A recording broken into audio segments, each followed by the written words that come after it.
Well, Prometheus divided audiences on the future of the Alien franchise and left a lot of questions, but thankfully Alien Covenant is here to unite us audiences and critics alike, and you already know where this joke is going.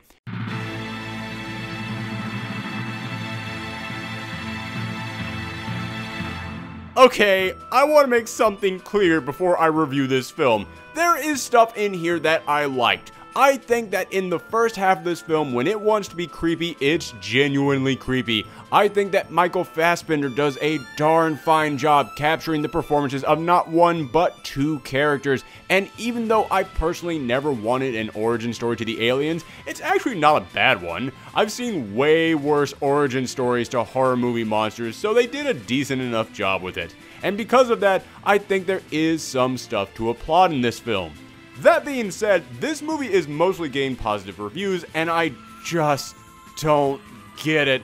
I want to be like the cool kids. I want to come in here and praise it for being smart and innovative, but I can't get with you guys on this one, because despite those positives I just gave, I honestly think this film is mostly a giant mess. This movie is about the crew of a colony ship that's going to spread life across a new planet. But when they run into trouble and one of their members die in hypersleep, they aren't exactly excited about the idea of going back to bed. So the new captain decides that instead of going to their original destination, which would mean going back to hypersleep for 7 years, they're going to land on a brand new planet that they discovered that just happens to be on the way to where they were going, and from there they get attacked by parasites, xenomorphs, neomorphs, and Michael Fassbot. And that's the first massive problem that I have with this film. This crew is non-existent.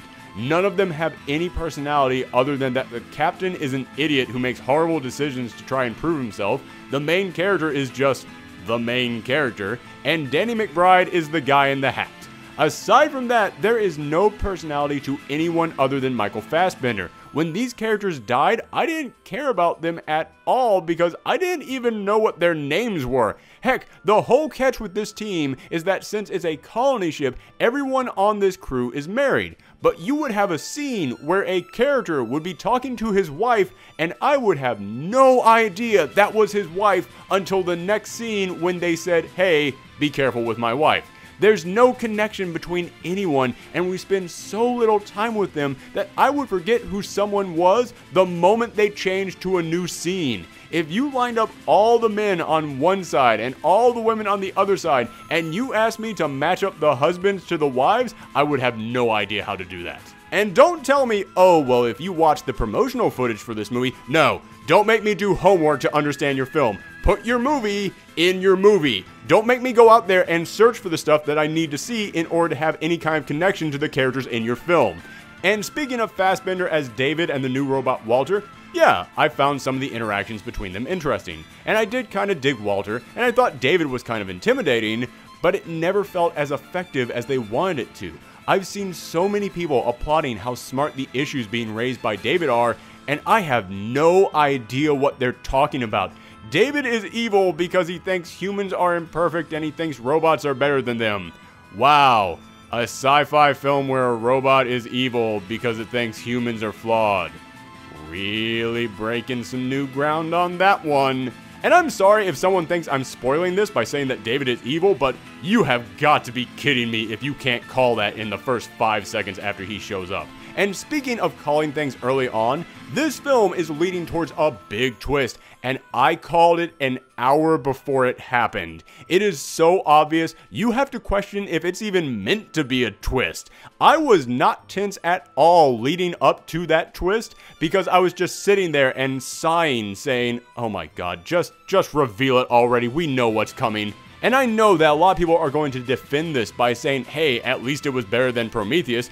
I will challenge you on that. The characters in Prometheus weren't great, but at least they had personalities. I could identify them. Here, the characters die, and you don't even remember them being in the movie before that. And if you think those characters made stupid decisions in Prometheus, that is nothing compared to some of the dumbass decisions made in this film. There are moments in this film that are supposed to be tense, and my whole audience burst out laughing at them because the characters were so dumb. But what about the xenomorphs? Are they scary at least?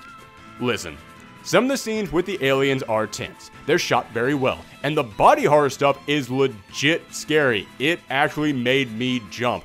I will totally give it credit for that. But the aliens themselves, if you ever want to argue practical effects over special effects, this is all the ammo that you need, because the aliens in this film look horrible. Not bad, horrible. They couldn't look more fake if the guys who made the Money for Nothing video made them. It is so hard for me to be tense and scared of them when it is so obvious there is nothing there. And they're not even intimidating. You see one of them as a baby chest bursting out of someone, and I dare you to watch that and not think of this. Hello, my baby. Hello, my honey. Hello, my ragtime gal. Send me a kiss, my wire. Baby, my heart's on fire. And because the aliens looked so fake, I wasn't scared of them. Because I didn't care about the cast, I wasn't concerned for them. And because all the quote-unquote smart dialogue between David and Walter was stuff I've seen in every sci-fi film about robots ever, I wasn't impressed by it. And because I knew the twist an hour before it happened, I just sat there waiting for it to be revealed. And all that adds up to this being one of the most boring movie-going experiences I've had this year. But, as I said, there is some stuff in here that I liked. The first half is tense even if I didn't care about the characters. The origin of the xenomorphs is handled better than I thought it would be. Fassbender is good, and as I said, the body horror stuff actually is legitimately scary, and it's entirely because of that I give this film a 5 out of 10.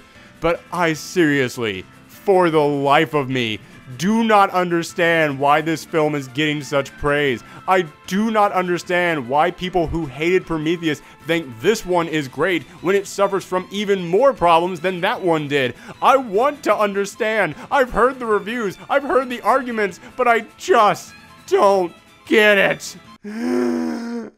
Thank you for tuning in for another Thorgy mini review. If you want to see my spoiler talk on this film, it's right up there. And come back next week for another review. And click that subscribe button to see even more videos on everything from the world of geekery, whether it be comics, movies, games, and so much more. Thanks again, everyone, and come back next time.